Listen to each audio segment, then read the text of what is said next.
যদি জীবন গড়ত তাহলে যুবক যৌবন পায় হারায় যে আল্লাহকে ভুলা যেত না, নারী নারীত্ব পায় আল্লাহকে ভুলা যেত না, স্বামী স্ত্রী পায় আল্লাহকে ভুলা যেত না, স্ত্রী স্বামী পায় আল্লাহকে ভুলা যেত না, মা বাবা সন্তান পায় আল্লাহকে ভুলা যেত না, বাজারওয়ালা বাজার পায় আল্লাহকে কোনোদিন ভুলতো না, অফিসওয়ালা অফিস পায় আল্লাহকে কোনোদিন ভুলতো না, চাকরিওয়ালা চাকরি পায় আল্লাহকে কোনোদিন ভুলতো না, শিক্ষাওয়ালা শিক্ষা পায় আল্লাহকে কোনোদিন ভুলতো না, দুনিয়ার সমাজের কৃষক কৃষি কাজ পায় আল্লাহকে ভুলতো না, দিন মজদুর আল্লাহকে কোনোদিন ভুলতো না। সারা দিন খেতে খাটার পরে বাড়িতে যখন ফিরে আসে ওই ক্লান্তিটা যদি তার পরের দিনও থাকতো, ঘুমের মধ্যে যদি এটা দূর না হইতো, তাইলে খেতে খাটা মানুষগুলাকে পায়ে হাত দিয়ে জিজ্ঞাসা করব, বলেন তার পরের দিন কি খেতে খাটা সম্ভব হইতো? হ্যাঁ, এরকম যদি ক্লান্তি 5 দিন পর্যন্ত জমা রাখতো আল্লাহ, যে 5 দিন পর্যন্ত তুমি ক্লান্ত হবে, প্রথম দিনেরটা মনে করলাম শোয়া নিলাম, পরের দিন আবার গেলাম পেটের টানে, দ্বিতীয় দিনের ক্লান্তিটা আবার জমা হইলো, তৃতীয় দিন আবার গেলাম না হয় পেটের টানে, আবার তৃতীয় দিনেরটা আমার শরীরে জমা হইলো, এরকম যদি টানা 5 দিন হইতো মার মতো, মা তো ওয়াহনুন আলা ওয়াহনিন, বাচ্চা যখন পেটে থাকে তো মা কষ্টের স্তূপ দিতে থাকে, দিতে দিতে দিতে দিতে দিতে প্রহর গুনতে থাকে যে কোন দিন এটা পেটের থেকে বাহির হবে, ওই দিন আমার কষ্ট লাগু হবে। মা তো কষ্টকে স্তূপ দিতে থাকে। আমরা শ্রম পেশার মানুষ যদি ডেলি যে অটো চালায়, যে বাইক চালায়, যারা খেতে খামারে কাজ করি, শরীর খাটায়া বিকাল বেলার ওই ক্লান্তিটা যদি ঘুমের মধ্যে দূর না হইতো, তার পরের দিন কি কামের জন্য কোদাল হাতে উঠতো? হায় হায়, গরিবও তো জীবনটা কাটায়, অথচ জান্নাত তার ঘরের ভিতরে লুটুপুটু খায়। গরিবের জন্য তো বেশি ছিল না। দুনিয়ার আধিপত্য হতে পারে কিছু মানুষের হাতে, কিন্তু কিয়ামতের আধিপত্য গরিবের হাতে, এতে কোনো সন্দেহ নাই। যদি থাকতো তাহলে আল্লাহ রসুল এই দোয়া কোনোদিন করতেন না, ওয়াহশুরনি ফি জুমরাতিল মাসাকিন, হায় আল্লাহ আমাকে গরিবদের মাঝে উঠায়, এই দোয়া কোনোদিন করতেন না। বুঝা গেল কিয়ামতের মাঠের আধিপত্য গরিবদের কাছে। কিয়ামতের দিন উঠবে, এক সম্প্রদায় পাওয়া যায়, অনেক হবে, কিন্তু সবচেয়ে বড় সম্প্রদায় যেটা কিয়ামতের দিন হিসাব কিতাব ছাড়া জান্নাতে যাবে, সেটা তো গরিবকেই বলা হবে ইনতালিকু ইলাল জান্নাতি বিগাইরি হিসাব ওয়ালা কিতাব, না হিসাব না কিতাব, চলো সিধা জান্নাতে। শুধু জান্নাতে না, তামাত্তাউ খামসুমিয়াতি আম, দুনিয়াওয়ালারা তোমাদের দিল জ্বালাইছে 60-70 বছর, মালওয়ালারা তোমাদের দিল জ্বালাইছে 60-70 বছর, সম্পত্তিওয়ালারা তোমাদের দিল জ্বালাইছে 60-70 বছর।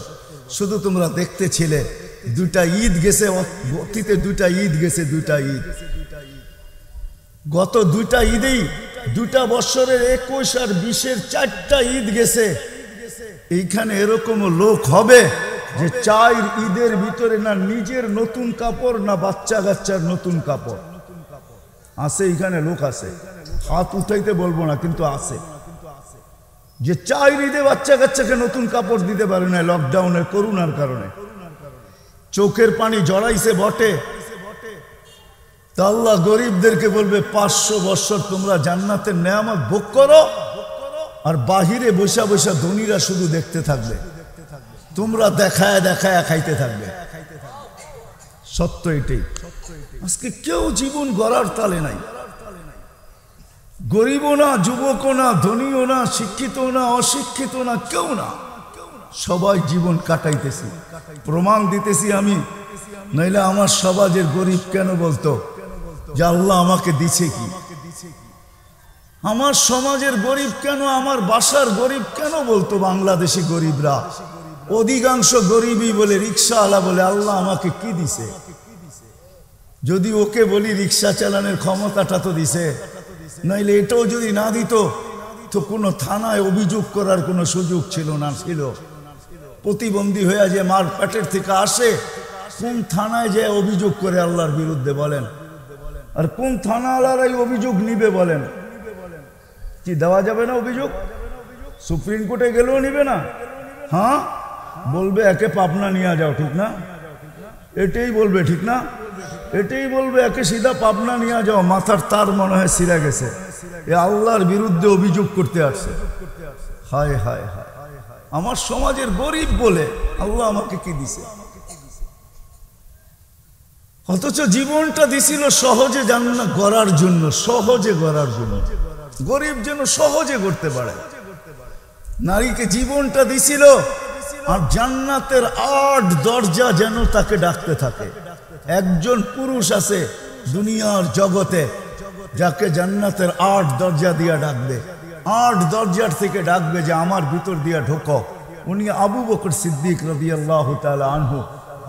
কোনো পুরুষের ব্যাপারে এই প্রতিশ্রুতি নাই, কিন্তু আমাদের এই গাঁও গ্রামের মহিলা যদি চায় যে আমি এরকম ভাবে জীবনটা গড়া যাব যে জান্নাতের 8 দরজা আমাকে ডাকতে থাকে, তুমি কোনটা দিয়া ঢুকবে, আসো আমার ভিতর দিয়া জান্নাতে ঢোকো, সে 8 দরজাকে দেখবে, নিজের পছন্দ মতো একটা দরজা দিয়া জান্নাতে ঢুকা যাবে। আমাদের গ্রামগঞ্জের প্রত্যেক মহিলাই অধিকার রাখে, নাইলে এই হাদিস আসতো তো আসতো কেন? ফালি তাদখুলিল জান্নাতা মিন আইয়ি আবওয়াবিল জান্নাতি শাআত, জান্নাতের 8 দরজা হইতে যে কোনো দরজা দিয়া মনে চায় ঢোকো।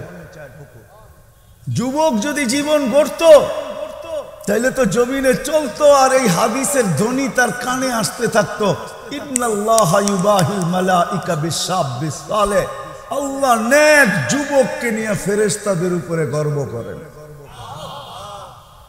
গৌরব করেন ফেরেশতাদের উপরে। তাইলে তো যুবকও জীবনটাকে গড়ত, আর মাঝে মাঝে কান পাইতা এই ধ্বনি শুনতে থাকতো, কেননা যুবককে দেখতেন আর আল্লাহ বলতেন ইন্নাল্লাহা ইউবাহি মালাইকা বিশ-শাবিস সালেহ। ইত্তিহাফাতুস সুন্নিয়া ফি আহাদিসিল কুদসিয়া কিতাবের ভিতরে রওয়ায়াত লেখা আছে, যখন যুবক সেজদায় যায় তো আল্লাহ ফেরেশতাদেরকে বলে কি করতেছে দেখতো, ফেরেশতারা প্রতি উত্তরে বলে জাআলা আজলাহু ওয়া মাজালাহু লিআজলিক, সবকিছু বিসর্জন দিয়ে আপনার কুদরতি পায়ে মাথা রেখে দিয়েছেন। তো আল্লাহ বলে ইন্নী উবাহি বিহিল মালাইকা, তোমাদের উপরে আমি এই যুবককে নিয়ে গৌরব করি, গর্ব করি। তো যুবক ও যৌবন দিয়ে জীবন গড়ত, এমন গড়ত যে মাঝে মাঝে কানে ধ্বনি আসতো, এমন জীবন গড়ত যে ওই হাদিস সত্যায়িত হতো। ওই হাদিস সাবআতুন ইয়াযিল্লুহুমুল্লাহু তাহতা যিল্লি ইয়াওমা লা যিল্লা ইল্লা যিল্লু, ওই দিন 7 সম্প্রদায়কে আরশের নিচে ছায়া দিবে, যেই দিন আল্লাহর আরশের ছায়া ব্যতীত আর কোনো ছায়া থাকবে না। আমি তো বলি ওটা ছায়া না, ওটা গ্যালারি, সুপার গ্যালারি বানাবে আল্লাহ 7টা আরশের নিচে, একটা যুবকের জন্য বরাদ্দ থাকবে। যুবক যদি যৌবন দিয়ে জীবন করত, যুবক তোমাদের পায়ে হাত রাখাবে, বড় সম্পদ তোমার কাছে রাখা আছে। মা বোনদেরকে দেখা যায় না, এদেরকেও বলি বড় সম্পদ রাখা আছে, আপনাদেরকেও বলি জীবনটা বড় সম্পদ। হাত্তা ইউগার্গের কণ্ঠনালীতে রু আসার পূর্ব মুহূর্ত পর্যন্ত ইচ্ছা করলে জীবনটাকে গড়তে পারি। শুধু তো কাটাইতেছি, এটারও প্রমাণ দিব কিভাবে কাটাইতেছি। জীবনটাকে গড়তে পারি, প্রত্যেক ব্যক্তি পারি, গরিবও পারে, ধনীও পারে, রাজাও পারে, প্রজাও পারে, সম্পত্তিওয়ালাও পারে, ফকিরও পারে, প্রত্যেক ব্যক্তি জীবন করতে পারে। জীবন গড়ার মতো জিনিস আমাদের ভিতরেই রাখা আছে। এই জন্য যুবক যদি যৌবন দিয়া গড়ত তাহলে ওই হাদিস সত্য হতো, শাবুন নাশা ফি ইবাদাতিল্লাহ, যে যুবক আল্লাহকে যৌবন দিয়া দিছে। যদি বলেন যৌবনের পরেরটা যদি বয়স পাওয়া যায়, এই জন্য তো মুসলমানের বয়সের এত দাম। ইত্তিহাফাতুস সুন্নিয়া ফি আহাদিসিল কুদসিয়ার ভিতরে আছে মুসলমানের বয়সের অনেক দাম।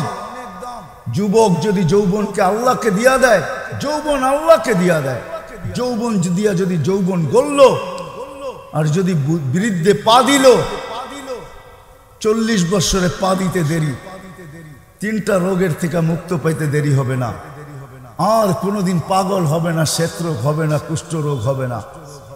50-এ পা দিতে দেরি, ইউহাসাবুহু হিসাবান ইয়াসীরা, সহজ হিসাব আল্লাহ তার করবেন, কঠিন হিসাব করবেন না। 60 বছরে পা দিতে দেরি, ফেরেশতা তাকে ভালোবাসতে দেরি করবে না।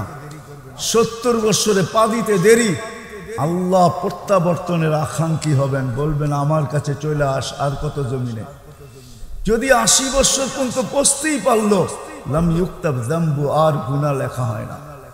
90 বছরে যদি পা দিল, তো আগে পিছের গুনাহকে মাফ করে দেওয়া হয়। সত্য এটাই। যুবক যদি যৌবন গড়ত, নারী যদি নারীত্বকে গড়ত, পুরুষ যদি পুরুষত্বকে গড়ত, গরিব যদি গুরবতের ভিতরে থেকে জীবনটা গড়ত, আজকে আমরা কাটাইতেছি কসম খোদা।